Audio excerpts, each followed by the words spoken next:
Hey YouTube, welcome to another episode of News in 2 Minutes, bringing you the news that you need to know every day. Let's begin. Members of the English Defence League fought with over 1,000 riot police on Saturday, showering officers with broken glass and stones as sectarian violence continues to grow within the country. A strong 6.9 earthquake struck just 35 miles from the New Zealand capital of Wellington this morning, causing damage to the capital's parliament and shutting off water and power to some of the country's residents.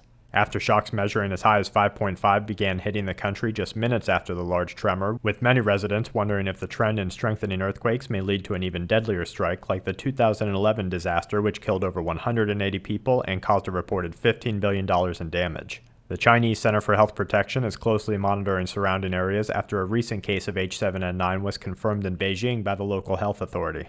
The confirmation heightened fears within the health community in light of a recent study that shows particular strains of the H7N9 avian flu taken from human-infected cases deliver a 100% transmission through airborne contact, proving that humans have both a lack of natural immunity and high susceptibility to this novel threat.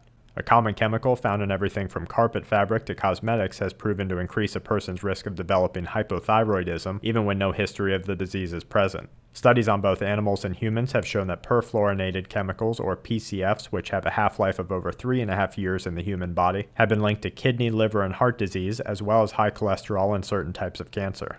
Scientists in Brazil are experimenting with bioengineering of local food crops to enhance what they call micronutrient deficiencies within the world's staple food supply. The research seeks to bend the genes of a variety of staple foods to bring what they say is a better food to the people of Brazil and to the world. Australia announced Sunday that the country has placed a bounty of $200,000 on suspected human smugglers as the country takes a tougher stance on asylum seekers arriving by boat.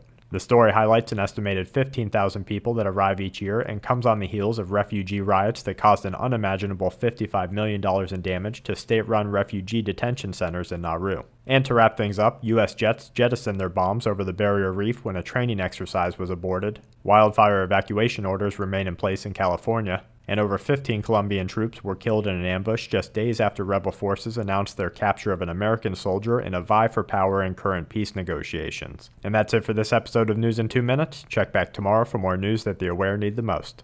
This week's News in 2 Minutes is brought to you by SHTFplan.com, where even the officials go for news, and SQmetals.com for all your precious metal needs.